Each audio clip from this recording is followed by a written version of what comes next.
സൗഖ്യദായകനായ കർത്താവേ, രോഗസൗഖ്യം അവിടുത്തെ ദാനമാകുന്നതുകൊണ്ട് ഞങ്ങൾ നിന്നെ സ്തുതിക്കുന്നു.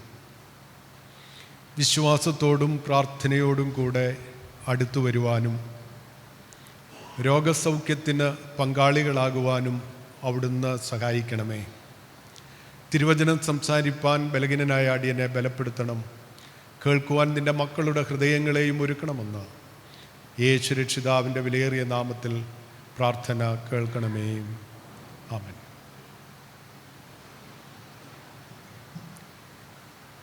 ദൈവത്തിരുനാമം മഹത്വപ്പെടുമാറാകട്ടെ.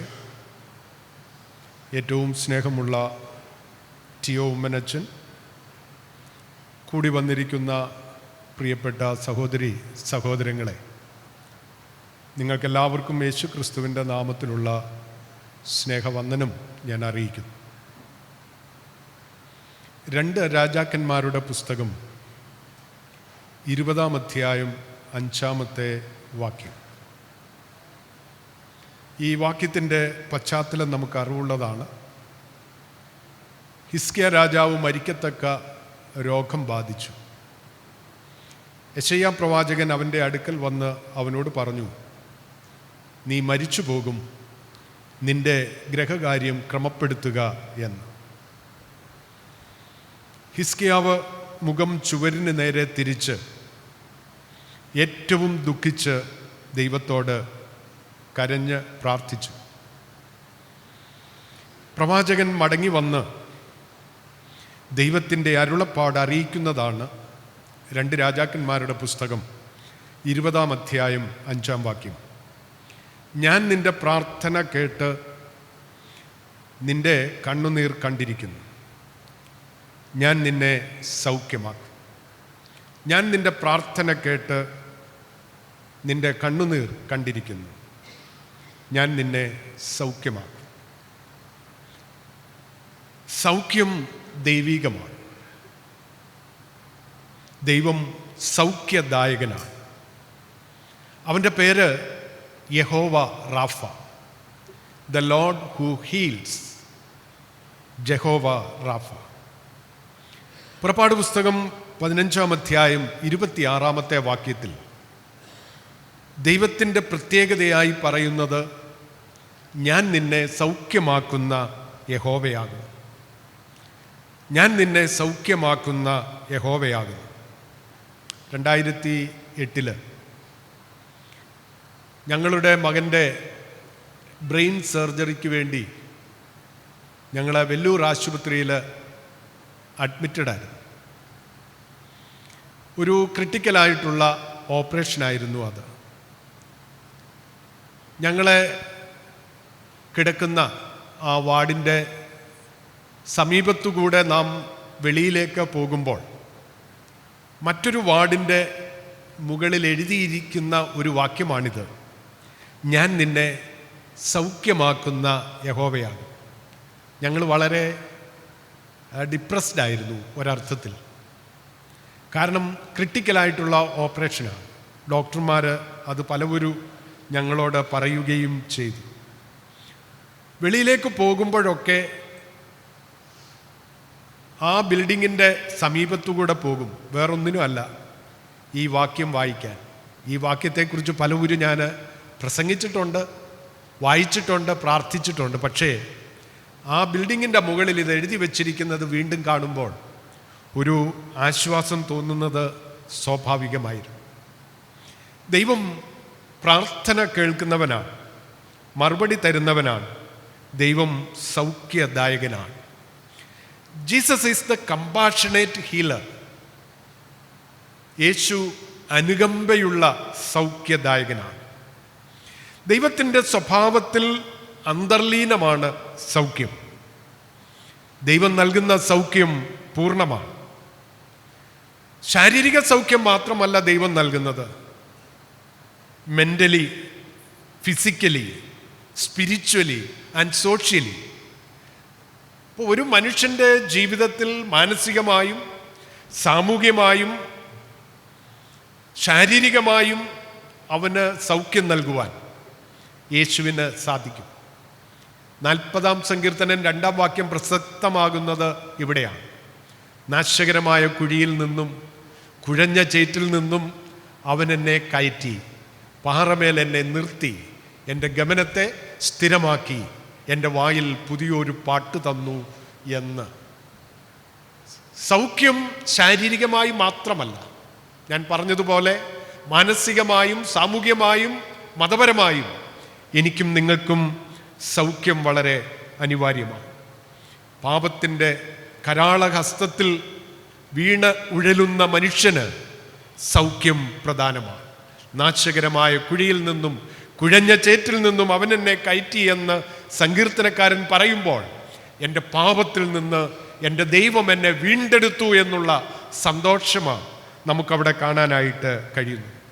മർക്കോസിൻ്റെ സുവിശേഷം 2-ാം അധ്യായത്തിലെ പക്ഷപാതക്കാരൻ്റെ ആ സംഭവം വേദപുസ്തകത്തിൽ രേഖപ്പെടുത്തിയിട്ടുണ്ട്. ചിലർ ചുമന്നുകൊണ്ട് പക്ഷപാതക്കാരനെ യേശുവിൻ്റെ മുമ്പിൽ കൊണ്ടുവെക്കുകയാണ്. യേശു അവനോട് പറയുന്നത്, നിന്റെ പാപങ്ങൾ മോചിച്ചു തന്നിരിക്കുന്നു, നിന്റെ പാപങ്ങൾ മോചിച്ചു തന്നിരിക്കുന്നു. അതിനുശേഷമാണ് കർത്താവ് ശാരീരികമായ സൗഖ്യം അവന് നൽകി, നിന്റെ കിടക്കയെടുത്ത് വീട്ടിലേക്ക് പോക എന്ന് പറയുന്നു. അതുകൊണ്ട് പ്രിയമുള്ളവരെ, നമ്മുടെ പാപങ്ങൾ ക്ഷമിക്കപ്പെടണം. നമ്മുടെ രോഗങ്ങൾ സൗഖ്യമാകണമെങ്കിൽ പാപങ്ങൾ ക്ഷമിക്കപ്പെടേണ്ടത് വളരെ ആവശ്യമാണ്. സാമൂഹികമായി സൗഖ്യം വേണ്ടുന്ന ഒരു കാലഘട്ടത്തിലാണ് ഞാനും നിങ്ങളും ജീവിക്കുന്നത്. മറ്റേതൊരു കാലഘട്ടത്തെക്കാളും അധികം സാമൂഹികമായി സൗഖ്യം പ്രാപിക്കേണ്ട ഒരു കാലഘട്ടത്തിൽ ഞാനും നിങ്ങളും ജീവിക്കുകയാണ്. ഇന്ന് ആത്മഹത്യകൾ പെരുകുന്നു, വിവാഹമോചനങ്ങൾ കൂടുന്നു, ലഹരി ആസക്തികൾ വർദ്ധിക്കുന്നു എന്ന് നമുക്കെല്ലാവർക്കും അറിയാം. ഈ കഴിഞ്ഞ 5-ാം തീയതി, ഫെബ്രുവരി മാസം 5-ാം തീയതി വർത്തമാനപത്രത്തിൽ അടുത്തടുത്തായിട്ട് 2 വാർത്തകൾ ആരെയും ഞെട്ടിപ്പിക്കുന്ന വാർത്തകളായി.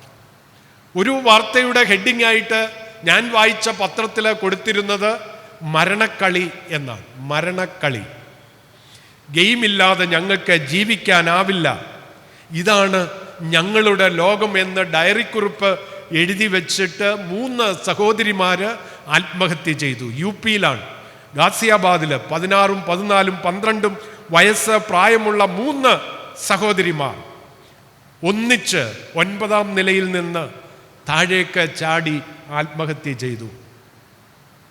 കൊറിയൻ ഓൺലൈൻ ടാസ്ക് ഗെയിം കളിക്കാതിരിക്കാൻ അച്ഛൻ മൊബൈൽ പിടിച്ചു വെച്ചതിന് പിണങ്ങി സഹോദരിമാര് ഒരുമിച്ച് ആത്മഹത്യ ചെയ്തു. അതിന് തൊട്ടടുത്തായിട്ട് ഭോപ്പാലിൽ നടന്ന ഒരു സംഭവമാണ് രേഖപ്പെടുത്തിയിരിക്കുന്നത്. മൊബൈൽ ഗെയിമിന് അടിമയായ 14-കാരൻ വീടിനുള്ളിൽ തൂങ്ങി മരിച്ചു. അതിൻ്റെ കാരണം മൊബൈൽ പിടിച്ചു വെച്ചതല്ല, മൊബൈൽ ഗെയിമിൻ്റെ ടാസ്കുകൾ പൂർത്തീകരിക്കാൻ കഴിയാത്ത സമ്മർദ്ദത്തിലാണ് അവൻ ആത്മഹത്യ ചെയ്തത്. സ്വകാര്യ സ്കൂളിൽ പഠിപ്പിക്കുന്ന ദമ്പതികളുടെ ഒരേ ഒരു മകൻ, ഒന്നേ ഉള്ളൂ, മൊബൈലിലെ ടാസ്ക് പൂർത്തീകരിക്കാൻ കഴിയാത്ത മാനസിക സമ്മർദ്ദത്തിൽ തൂങ്ങി മരിച്ചു എന്ന്. പ്രിയരെ, നമ്മെ പൂർണ്ണമായി സൗഖ്യമാക്കുവാൻ കർത്താവിന് കഴിയും എന്നല്ല, നമ്മെ ഒന്ന് സ്പർശിക്കുവാൻ കർത്താവ് ആഗ്രഹിക്കുന്നു എന്നുള്ളതാ സത്യം. നമ്മെ സൗഖ്യമാക്കുവാൻ കർത്താവിന് കഴിയുമെന്ന് നമ്മൾ എപ്പോഴും പറയും, കഴിയും, നിശ്ചയമാണ്. എന്നാൽ കർത്താവ് നമ്മെ ഒന്ന് സ്പർശിക്കുവാൻ, ഈ നിമിഷം ഒന്ന് തൊടുവാൻ ആഗ്രഹിക്കുന്നു എന്നുള്ളതാണ് വാസ്തവം. അവൻ അനുകമ്പയും മനസ്സലിവും ഉള്ളവനാണ്. ഇന്ന് നമ്മൾ 1-ാം പാഠം ആയി വായിച്ചത് യെശയ്യാ പ്രവാചകന്റെ പുസ്തകം 42-ാം അധ്യായമാണ്. അവിടെ ദാസന്റെ പ്രത്യേകതകളെ കുറിച്ചാണ് പറയുന്നത്. ലോകത്തിലേക്ക് വരുവാനുള്ള മശിക കഷ്ടപ്പെടുന്ന യഹോവയുടെ ദാസന്റെ പ്രത്യേകതകളെക്കുറിച്ച് പറയുകയാണ്. പുകയുന്ന തിരി കെടുത്തു കളയില്ല, ചതഞ്ഞ ഓട ഒടിച്ചു കളകയില്ല. പുകയുന്ന തിരി കെടുത്തിക്കളയാൻ വളരെ വേഗം സാധിക്കും. എന്നാൽ പുകയുന്ന തിരിയെ ഊതി കത്തി ജ്വലിപ്പിക്കുന്ന ചതഞ്ഞ ഓട തന്നെ നിവർന്നു നിൽക്കുകയില്ല, അതിനെ നിവർന്നു നിൽക്കുമാറാക്കുന്ന ഒരു കർത്താവ്, അനുകമ്പയുള്ളവൻ, മനസ്സലിവുള്ളവൻ ഇന്നും ജീവിക്കുന്നു. കർത്താവ് നമ്മോട് പറയുന്നത്, എൻ്റെ കൃപ നിനക്ക് മതി, എൻ്റെ ശക്തി ബലഹീനതയിൽ തികഞ്ഞു വരുന്നു. നമ്മുടെ ബലഹീനതയിൽ നമ്മെ ബലപ്പെടുത്തുന്ന, നമ്മെ ശക്തീകരിക്കുന്ന ശക്തിയാണ് ദൈവത്തിൻ്റെ ശക്തി എന്നത് നാം ഒരിക്കലും മറന്നു പോകരുത്. അതുകൊണ്ട് നമ്മുടെ ബലഹീനതകളെയും കുറവുകളെയും പരിമിതികളെയും മാറ്റി പൂർണ്ണത നൽകുന്നതിന് വേണ്ടി ദൈവസന്നിധിയിൽ നമുക്ക് സമർപ്പിക്കാം. ഇന്ന് നാം സുവിശേഷ പാഠമായി വായിച്ചത് മത്തായി എഴുതിയ സുവിശേഷം 8-ാം അധ്യായം 1 മുതൽ 17 വരെയുള്ള വാക്യങ്ങളാണ്. ഈ വേദഭാഗത്ത് 3 സൗഖ്യങ്ങളെക്കുറിച്ചാണ് പറയുന്നത്. 3 സൗഖ്യങ്ങൾ. ഒന്ന്, കുഷ്ഠരോഗിയായ ഒരു മനുഷ്യൻ യേശു കർത്താവിനെ കണ്ടപ്പോൾ യേശുവിനോട് പറയുകയാണ്, കർത്താവേ, നിനക്ക് മനസ്സുണ്ടെങ്കിൽ എന്നെ സൗഖ്യമാക്കാൻ കഴിയും. നിനക്ക് മനസ്സുണ്ടെങ്കിൽ എന്നെ സൗഖ്യമാക്കാൻ സാധിക്കും. യേശു അവനെ തൊട്ടു. അശുദ്ധനായ, കുഷ്ഠരോഗിയായ, സമൂഹത്തിൽ നിന്ന് മാറ്റി നിർത്തപ്പെടുന്ന, പള്ളികളിൽ നിന്ന് മാറ്റി നിർത്തപ്പെടുന്ന, വീട്ടിൽ നിന്ന് മാറ്റി നിർത്തപ്പെടുന്ന കുഷ്ഠരോഗിയെ യേശു തൊട്ടു. എനിക്ക് മനസ്സുണ്ട്, നീ ശുദ്ധമാക എന്ന് പറഞ്ഞു. ഉടനെ കുഷ്ഠം മാറി, അവൻ ശുദ്ധനായിട്ട് തീർന്നു. രണ്ടാമത് രേഖപ്പെടുത്തിയിരിക്കുന്നത് ശതാധിപനായ ഒരു മനുഷ്യൻ, യഹൂദനല്ല, ന്യായപ്രമാണവുമായി യാതൊരു ബന്ധവുമില്ലാത്ത ശതാധിപനായ 100 പേർക്ക് അധിപതിയായിട്ടുള്ള മനുഷ്യൻ. അവൻ്റെ ബാല്യക്കാരൻ പക്ഷപാതം പിടിച്ച് കഠിനമായി വേദനപ്പെട്ട് വീട്ടിൽ കിടക്കുകയാണ്. അവൻ യേശുവിൻ്റെ അടുക്കൽ വന്ന് ഈ വസ്തുത യേശുവിനെ അറിയിച്ചു. അപ്പോൾ യേശു പറഞ്ഞു, ഞാൻ വന്ന് അവനെ സൗഖ്യമാക്കും. ഞാൻ നിന്റെ വീട്ടിൽ വന്ന് ഞാൻ അവനെ സൗഖ്യമാക്കുമെന്ന് പറഞ്ഞപ്പോൾ അവൻ പറയുകയാണ്, കർത്താവേ, എൻ്റെ പുരയ്ക്കകത്ത് വരുവാൻ, നീ എൻ്റെ പുരയ്ക്കകത്ത് വരുവാൻ ഞാൻ യോഗ്യനല്ല. ഒരു വാക്ക് മാത്രം കൽപ്പിച്ചാൽ എൻ്റെ ബാല്യക്കാരന് സൗഖ്യം വരും. ഒരു വാക്ക് പറഞ്ഞാൽ മതി കർത്താവേ, നിനക്ക് കഴിയും. നീ വീട് വരെ വരേണ്ട ആവശ്യമില്ല. ഞാൻ പൂർണ്ണമായി വിശ്വസിക്കുന്നു. ഒരു വാക്ക് പറഞ്ഞാൽ എൻ്റെ ബാല്യക്കാരന് സൗഖ്യം വരും എന്ന് അവൻ പറയുകയാണ്. കർത്താവ് അവനോട് പറഞ്ഞു, നീ വിശ്വസിച്ചതുപോലെ നിനക്ക് ഭവിക്കട്ടെ, നീ വിശ്വസിച്ചതുപോലെ നിനക്ക് സംഭവിക്കട്ടെ എന്ന് യേശു പറയുകയാണ്. മൂന്നാമത് നാം കാണുന്നത് പത്രോസിൻ്റെ അമ്മായിയമ്മ പനി പിടിച്ച് കിടപ്പിലായി. കർത്താവായ യേശു ക്രിസ്തു ശിഷ്യന്മാരുമായി പലവരും പോകുന്ന ഭവനം, കർത്താവിനെയും ശിഷ്യന്മാരെയും സൽക്കരിക്കുന്ന ഭവനം, അവരെ പരിരക്ഷിക്കുന്ന ഭവനം, പത്രോസിൻ്റെ അമ്മായിയമ്മ പനി പിടിച്ച് കിടക്കുകയാണ്. അവൻ അവളുടെ കൈ തൊട്ടു, പനി അവളെ വിട്ടുമാറി. പ്രിയമുള്ളവരെ, ഇന്നും യേശു പ്രവർത്തിക്കുന്നു എന്നത് നാം മറന്നു പോകരുത്. ഇത് 2000 വർഷങ്ങൾക്ക് മുമ്പ് പലസ്തീനിൽ സംഭവിച്ച സൗഖ്യങ്ങൾ മാത്രമല്ല. ഇന്ന് ഞാനും നിങ്ങളും ഇരിക്കുന്ന ഇടത്ത്, നമ്മുടെ വീടുകളിൽ, നമ്മുടെ ജോലി സ്ഥലങ്ങളിൽ, നാം എവിടെയായിരിക്കുന്നോ അവിടെ യേശു ഇന്നും പ്രവർത്തിക്കുന്നു എന്നത് നാം മറന്നു പോകരുത്. യേശുവിന് ഇന്നും പ്രവർത്തിക്കാനായിട്ട് കഴിയും. ഇന്നും യേശു പ്രവർത്തിച്ചുകൊണ്ടേ ഇരിക്കുന്നു. രണ്ടാമത് ഞാൻ പറയാനായിട്ട് ആഗ്രഹിക്കുന്നത് സൗഖ്യത്തിൻ്റെ അടിസ്ഥാനം എന്താണ് സൗഖ്യത്തിൻ്റെ അടിസ്ഥാനം? The basis of our healing. അതിൽ ഒന്നാമത് ഞാൻ പറയാൻ ആഗ്രഹിക്കുന്നത് സൗഖ്യം ദൈവഹിതമാണ്. It is God's will. ദൈവത്തിൻ്റെ ഹിതമാണ് സൗഖ്യമാക്കുക എന്നത്. ദൈവ ഇഷ്ടപ്രകാരം, ദൈവ തീരുമാനപ്രകാരം സംഭവിക്കുന്നതാണ് സൗഖ്യം. ദൈവം വാഗ്ദത്തങ്ങളിൽ വിശ്വസ്തനാണ്. വാക്ക് പറഞ്ഞവൻ വാക്ക് മാറുകയില്ല എന്നത് നാം മറന്നു പോകരുത്. ഞാൻ നിന്നെ സൗഖ്യമാക്കുമെന്ന് പറഞ്ഞവൻ, ഞാൻ നിന്നെ സൗഖ്യമാക്കുന്ന യഹോവയാകുന്നു എന്ന് അരുളി ചെയ്തവൻ ഇന്നും ജീവിക്കുന്നു. വാക്ക് പറഞ്ഞവൻ വാക്ക് മാറുകയില്ല. എബ്രായ ലേഖനത്തിൽ നാം വായിക്കുമ്പോൾ 13-ാം അധ്യായത്തിൽ യേശു ക്രിസ്തു ഇന്നലെയും ഇന്നും എന്നേക്കും അനന്യൻ തന്നെ. യേശു ക്രിസ്തു ഇന്നലെയും ഇന്നും എന്നേക്കും മാറ്റമില്ലാത്തവനാണ്. സൗഖ്യമാക്കുക എന്നതാണ് ദൈവത്തിൻ്റെ സ്വഭാവം. ദൈവത്തിൻ്റെ സ്വഭാവത്തിൽ അന്തർലീനമാണ് സൗഖ്യമാക്കുക എന്നത്. His nature is to heal. മർക്കോസിൻ്റെ സുവിശേഷം 3-ാം അധ്യായം 1 മുതൽ 6 വരെയുള്ള വാക്യങ്ങളാണ് കഴിഞ്ഞ ആഴ്ച സുവിശേഷ പാഠഭാഗമായി നാം വായിച്ചത്. വരണ്ട കൈയുള്ള മനുഷ്യനെ ശബത്തിൽ യേശു സൗഖ്യമാക്കി. അതായത് കർത്താവിനെ ആരാധിക്കുവാനായിട്ട്, ദൈവത്തെ ആരാധിക്കുവാനായിട്ട് സിനഗോഗിൽ വരണ്ട കൈയുള്ള ഒരു മനുഷ്യൻ വന്നു. യേശു അവനെ ആരാധന മധ്യേ എഴുന്നേൽപ്പിച്ചു നിർത്തി അവൻ്റെ കൈക്ക് സൗഖ്യം നൽകുകയാണ്. ഇത് ശബത്താണ്. യേശു സൗഖ്യമാക്കുമോ എന്ന് നിരീക്ഷിച്ചുകൊണ്ട് പരീശന്മാരവിടെ ഇരിപ്പുണ്ട്. യേശു ഉള്ളത്തിൽ അറിഞ്ഞുകൊണ്ട് അവരോടൊരു ചോദ്യം ചോദിക്കുകയാണ്. ശബത്തിൽ എന്താണ് ചെയ്യുന്നത് വിഹിതം? ജീവനെ കൊല്ലുകയോ ജീവനെ രക്ഷിക്കുകയോ, നന്മ ചെയ്യുകയോ തിന്മ ചെയ്യുകയോ? ഏതാണ് വിഹിതം? എന്താണ് ശബത്തിൽ ചെയ്യേണ്ടത്? കോപത്തോടെ ചുറ്റും നോക്കി വരണ്ട കൈയുള്ള മനുഷ്യനോട് നിന്റെ കൈ നീട്ടുക എന്ന് പറഞ്ഞു. അവൻ്റെ കൈക്ക് സൗഖ്യം വരികയാണ്. ഇനി ശബത്തല്ല, ഇനി എന്തു തന്നെയായിരുന്നാലും, മനുഷ്യൻ എത്ര പരിമിതികൾ വെച്ചാലും ദൈവം പ്രവർത്തിക്കും. പ്രിയമുള്ളവരെ, ദൈവത്തിന് പരിമിതി വെക്കാൻ എനിക്കും നിങ്ങൾക്കുമാവില്ല. ദൈവം പ്രവർത്തിച്ചുകൊണ്ടേയിരിക്കും. ദൈവം സൗഖ്യമാക്കിക്കൊണ്ടേയിരിക്കും. രോഗിയെ കണ്ടിട്ട് മാറിപ്പോകുന്നവനല്ല കർത്താവ്. മനുഷ്യൻ്റെ നിലവിളിയുടെ മുമ്പിൽ നിൽക്കുന്നവനാണ് കർത്താവ്. മനുഷ്യൻ്റെ നിലവിളിയുടെ മുമ്പിൽ നിൽക്കുന്നവനാണ് കർത്താവ്. രണ്ടാമത്, സൗഖ്യത്തിൻ്റെ അടിസ്ഥാനം എന്താണെന്ന് ചോദിച്ചാൽ, it is the finished work of the cross. കുരിശിലൂടെ പൂർത്തീകരിക്കപ്പെട്ട പ്രവൃത്തിയാണ് സൗഖ്യം. കുരിശിലൂടെ പൂർത്തീകരിക്കപ്പെട്ട ദൗത്യം. കർത്താവിൻ്റെ രക്ഷാകരമായ വീണ്ടെടുപ്പിൽ സൗഖ്യം അടങ്ങിയിരിക്കുന്നു. കാൽവറി ക്രൂശിൽ കർത്താവ് മരിച്ചത് പാപികളെ രക്ഷിപ്പാനാണെന്ന് നാം പലപ്പോഴും പറയാറുണ്ട്. ശരിയാണ്. പക്ഷേ രോഗസൗഖ്യവും അതിൽ അടങ്ങിയിട്ടുണ്ട് എന്നുള്ളത് നാം ഒരിക്കലും മറന്നു പോകരുത്. പാപത്തിൽ നിന്നുള്ള വീണ്ടെടുപ്പ് പോലെ രോഗത്തിൽ നിന്നുള്ള വിടുതലാണ്, വിമോചനമാണ്, വീണ്ടെടുപ്പാണ് രോഗസൗഖ്യം.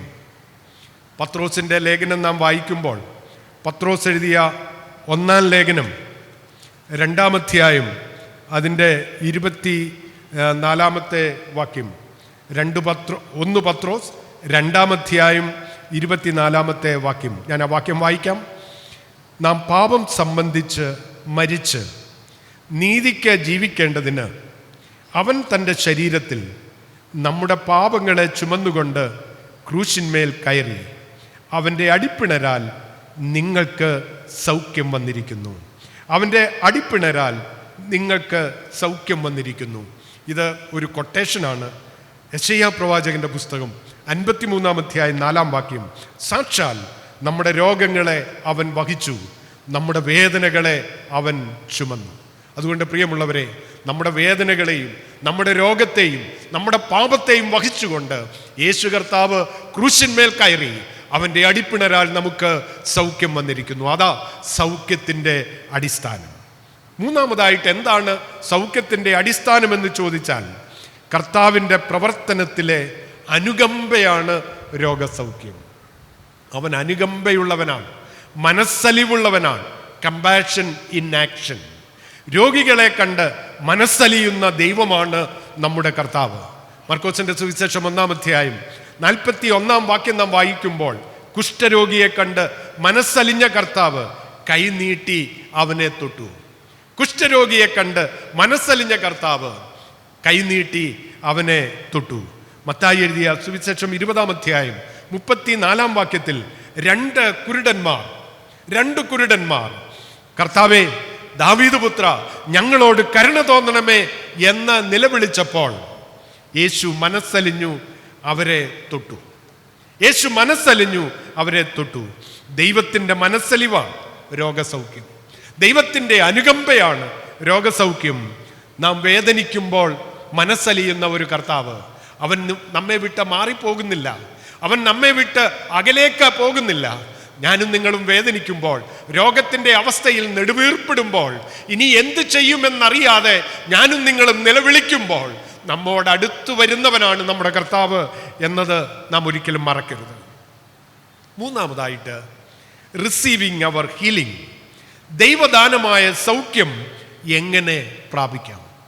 ഈ രോഗസൗഖ്യം നമ്മുടെ ജീവിതത്തിൽ നമുക്ക് എങ്ങനെ പ്രാപിക്കാനായിട്ട് സാധിക്കും? ഞാൻ ഒന്നാമത് ഇവിടെ കുറിച്ച് വെച്ചിരിക്കുന്നത് ഫെയ്ത്ത് ആൻഡ് ടച്ച് എന്നുള്ളതാണ്. വിശ്വാസത്തോടു കൂടിയ സ്പർശനം, ഫെയ്ത്ത് ആൻഡ് ടച്ച്. രക്തസ്രവക്കാരിയായിട്ടുള്ള സ്ത്രീ 12 നീണ്ട വർഷങ്ങൾ പല വൈദ്യന്മാരെ സമീപിച്ചു. രോഗസൗഖ്യം കിട്ടാതെ തൻ്റെ സമ്പത്ത് മുഴുവനും അതിനുവേണ്ടി ചെലവാക്കി. അപ്പോഴാണ് അവൾ യേശുവിനെ കുറിച്ച് കേൾക്കുന്നത്. അവളെ മനസ്സിൽ തീരുമാനിച്ചു, ഞാൻ പോകും, ഞാൻ കർത്താവിൻ്റെ ആ വസ്ത്രത്തിൻ്റെ വിളുമ്പിലൊന്ന് തൊടും, ഞാൻ സൗഖ്യമാകും. ഇത് അവളുടെ വലിയ വിശ്വാസമായിരുന്നു. ആ ആൾക്കൂട്ടത്തിൽ യേശു അറിയാതെ പിന്നിലൂടെ ആ പുരുഷാരത്തെ വകഞ്ഞു മാറ്റി അവൾ മുന്നോട്ട് ചെന്ന് യേശുവിൻ്റെ വസ്ത്രത്തിൻ്റെ വിളുമ്പിൽ തൊട്ടു. അവൾ സൗഖ്യമായത് ശരീരത്തിൽ അവൾ അറിഞ്ഞു എന്ന് നാം അവിടെ വായിക്കുന്നുണ്ട്. യേശു അവിടെ നിന്നു. എന്നെ തൊട്ടത് ആര് എന്ന് ചോദിക്കുകയാണ്. അവൾ പേടിച്ചു വിറച്ച് യേശുവിൻ്റെ മുൻപിൽ ചെല്ലുന്നു. യേശു എന്താ അവളോട് പറഞ്ഞത്? മകളെ, നിന്റെ വിശ്വാസം നിന്നെ രക്ഷിച്ചിരിക്കുന്നു. മകളെ, നിന്റെ വിശ്വാസം നിന്നെ രക്ഷിച്ചിരിക്കുന്നു എന്ന്. അതുകൊണ്ട് ഞാനും നിങ്ങളും യേശുവിൻ്റെ അടുക്കൽ രോഗസൗഖ്യത്തിനായിട്ട് വരുമ്പോൾ വിശ്വാസത്തോടെ വരണം. അവൾ കർത്താവിൻ്റെ ആ വസ്ത്രത്തിൻ്റെ വിളിമ്പിൽ തൊട്ടതുകൊണ്ട് മാത്രമല്ല അവൾ സൗഖ്യം പ്രാപിച്ചത്, മറിച്ച് അവൾക്ക് പരിപൂർണമായ വിശ്വാസമുണ്ടായിരുന്നു. എൻ്റെ യേശുവിനെ ഒന്ന് തൊട്ടാൽ എൻ്റെ യേശു എനിക്ക് സൗഖ്യം തരും എന്ന്. പ്രിയമുള്ളവരെ, എത്രയോ ഡോക്ടർമാരാൽ തിരസ്കരിക്കപ്പെട്ട രോഗികൾ, ഇനി വീട്ടിൽ കൊണ്ടുപോ, രക്ഷയില്ല എന്ന് പറഞ്ഞ രോഗികൾ, പ്രാർത്ഥനയിലൂടെ സൗഖ്യം പ്രാപിച്ച, വിശ്വാസത്തിലൂടെ സൗഖ്യം പ്രാപിച്ച എത്രയെത്ര ഉദാഹരണങ്ങൾ നമുക്ക് ചൂണ്ടിക്കാട്ടുവാനായിട്ട് സാധിക്കും. രണ്ടാമത്, എങ്ങനെ സൗഖ്യം പ്രാപിക്കാമെന്ന് ചോദിച്ചാൽ പ്രാർത്ഥനയിലൂടെ രോഗസൗഖ്യം പ്രാപിക്കാൻ കഴിയും. പ്രാർത്ഥനയിലൂടെ നമുക്ക് രോഗസൗഖ്യം പ്രാപിക്കാനായിട്ട് സാധിക്കും. എരിഹോവിൽ കൂടെ കടന്നു പോകുന്ന കർത്താവ് ബർത്തിമായി എന്ന കുരുടൻ, പേര് പറയപ്പെട്ട ഒരു കുരുടനാണ് ബർത്തിമായി. ആ കുരുടൻ അവിടെ ഇരുന്നു കൊണ്ട്, അവൻ ഇരക്കുന്ന സ്ഥലത്ത് ഇരുന്നു കൊണ്ട് അവൻ നിലവിളിച്ചു, യേശുവേ ദാവീദ് പുത്ര, എന്നോട് കരുണ തോന്നണം എന്ന്. യേശു മുന്നോട്ട് പോവുകയാണ്. പുരുഷാരം തിക്കിക്കൊണ്ടിരിക്കുകയാണ്. അവൻ വീണ്ടും വീണ്ടും നിലവിളിക്കുകയാണ്. അവൻ്റെ നിലവിളിയിൽ യേശു നിന്നു. അവനെ തൻ്റെ അടുക്കൽ കൊണ്ടുവരുവാനായിട്ട് പറഞ്ഞു. അവൻ്റെ അടുക്കൽ വന്നപ്പോൾ, യേശുവിൻ്റെ അടുക്കൽ വന്നപ്പോൾ യേശു അവനോട് ചോദിക്കുകയാണ്, ഞാൻ നിനക്ക് എന്ത് ചെയ്തു തരണം?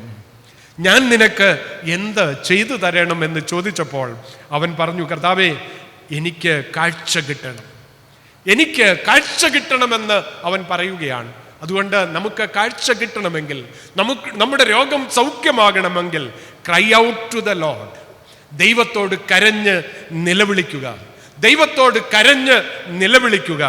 ദൈവത്തോട് കരഞ്ഞ് നിലവിളിക്കുമ്പോൾ അവൻ പ്രാർത്ഥന കേട്ട് മറുപടി തരുന്ന ഒരു ദൈവമാണ്. അവൻ ജീവിക്കുന്ന ദൈവമാണ്.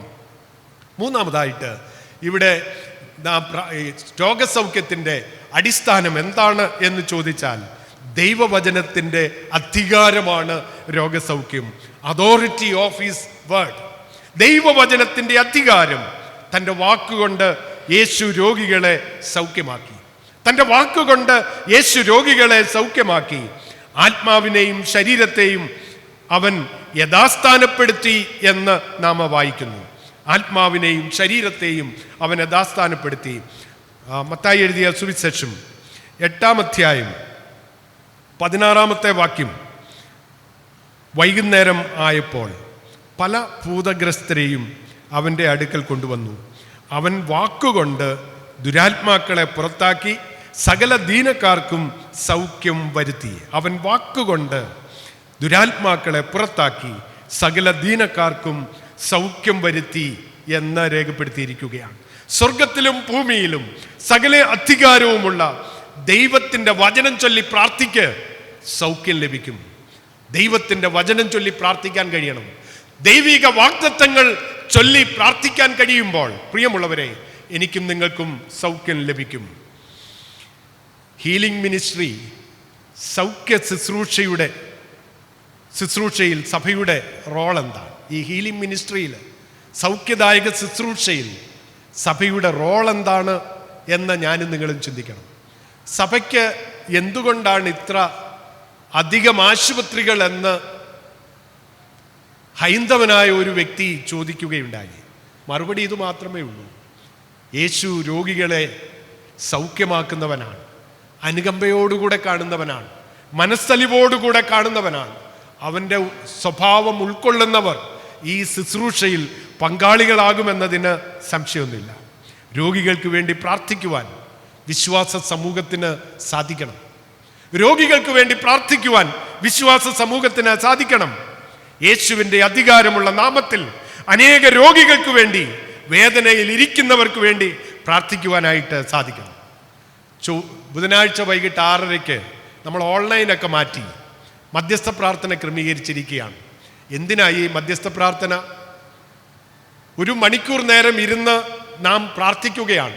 നമ്മുടെ സഭയിൽ മാത്രമല്ല, മറ്റു രോഗികൾക്ക് വേണ്ടി, ദുഃഖിതർക്ക് വേണ്ടി, പ്രയാസത്തിൽ ഇരിക്കുന്നവർക്ക് വേണ്ടി, കുടുംബ ജീവിതത്തിൽ അസ്വസ്ഥതയുള്ളവർക്ക് വേണ്ടി, പ്രശ്നങ്ങളുടെ നടുവിൽ ആയിരിക്കുന്നവർക്ക് വേണ്ടി, നമ്മുടെ കുഞ്ഞുങ്ങൾക്ക് വേണ്ടി, നമ്മുടെ ചെറുപ്പക്കാർക്ക് വേണ്ടി പ്രാർത്ഥിക്കാൻ ഒരു അവസരം സഭ കണ്ടെത്തിയിരിക്കുകയാണ്. ബുധനാഴ്ച ദിവസം വൈകിട്ട് 6:30 ഞാനിവിടെ പല പ്രാവശ്യം നമ്മുടെ നോട്ടീസിലൂടെ മറ്റുള്ളവർക്ക് വേണ്ടി മധ്യസ്ഥത അർപ്പിക്കുവാൻ സമയം കണ്ടെത്തണമെന്ന് പറഞ്ഞിട്ട് എത്ര പേര് റെസ്പോണ്ട് ചെയ്തു എന്നുള്ളത് നിങ്ങളോട് തന്നെ നിങ്ങൾ ചോദിച്ചാൽ മതി.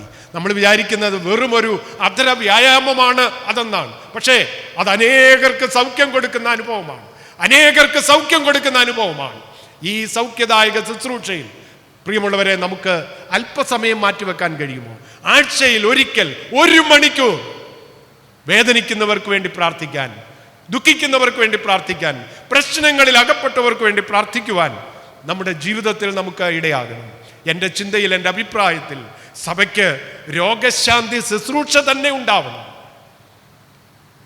രോഗശാന്തി ശുശ്രൂഷ തന്നെ സഭയ്ക്കുണ്ടാകണം എന്ന് ശഠിക്കുന്ന ഒരു വ്യക്തിയാണ് ഞാൻ. അവസാനമായി ഞാൻ നിർത്തട്ടെ. 4-ാമതായിട്ട്, സൗഖ്യം പ്രാപിച്ച പൂർണ്ണതയിൽ നാം നടക്കണമെന്ന ദൈവം തമ്പുരാൻ ആഗ്രഹിക്കുന്നു. ഞാനും നിങ്ങളും സൗഖ്യമുള്ളവരായി പൂർണ്ണതയിൽ നടക്കണമെന്ന് ദൈവം ആഗ്രഹിക്കുന്നു. Walking in holiness. നാം സൗഖ്യത്തോടെ ജീവിക്കണമെന്ന് ദൈവം തമ്പുരാൻ ആഗ്രഹിക്കുകയാണ്. എന്നും കുന്നും ഞാനും നിങ്ങളും രോഗികളായി, വേദനപ്പെടുന്നവരായി ജീവിക്കണമെന്ന് ദൈവം ആഗ്രഹിക്കുന്നില്ല.